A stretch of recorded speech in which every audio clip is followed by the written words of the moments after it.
ও নেতা মহিরুম সত্তার খানের ও পুত্র মোহাম্মদ জাহেদ হোসেন জাহেদ খান ইকবাল উপস্থিত হয়েছে বাংলাদেশ কৃষানীয় ভূমিহীনের পক্ষে।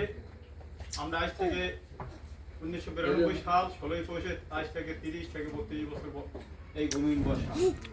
আজ পর্যন্ত আমরা ভূমিহীনে আপনি যে কথাটা বলতে আছেন এই ভূমিহীনের একের পর এক এই 16ই পৌষে যে লোকগুলো ছিল সেই লোকগুলো মারা যাইতে আছে। এখন এইতে আছে তাদের সন্তানেরা। এদের জায়গা সম্পদ আজ পর্যন্ত হয় নাই, আর হবে কি না হবে তাই এটা আমি জানি না।